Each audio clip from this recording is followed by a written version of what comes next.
નમસ્કાર, આપ જોઈ રહ્યા છો નેશન પ્લસ ન્યૂઝ. હું છું આપની સાથે હેતલ ભગત. જાંબુઆ પાસે હાઈવે ઉપર શાકભાજી ભરેલો ટેમ્પો પલટી ખાઈ ગયો હતો. આ અકસ્માતને પગલે હાઈવે ઉપર ટ્રાફિક જામની સ્થિતિ સર્જાઈ હતી અને વાહન ચાલકો પણ ટ્રાફિક જામમાં અટવાઈ ગયા હતા. જો કે આ અકસ્માતમાં સદભાગ્યે કોઈ જાનહાનિ નોંધાઈ નહોતી. જો કે ટેમ્પામાંથી શાકભાજીના પોટલા રોડ ઉપર ખડી પડ્યા હતા. આ અંગેની જાણ સ્થાનિક પોલીસને થતાં પોલીસે પણ ઘટના સ્થળે પહોંચીને ક્રેનની મદદથી આઈસર ટેમ્પોને હટાવીને ટ્રાફિકને પૂર્વવત કર્યો હતો.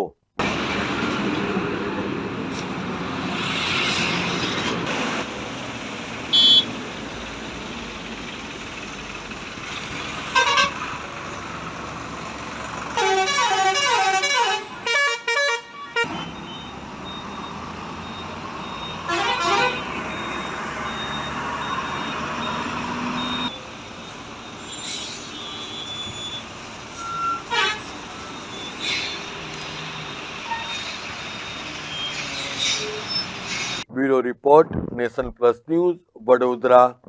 સમાચારોના સતત અપડેટ મેળવવા માટે અમારી નેશન પ્લસ ન્યૂઝની યુટ્યુબ ચેનલને સબસ્ક્રાઇબ કરો, બેલ આઇકન દબાવો અને જોડાયેલા રહો ફેસબુક, ઇન્સ્ટાગ્રામ અને ટ્વિટર પર.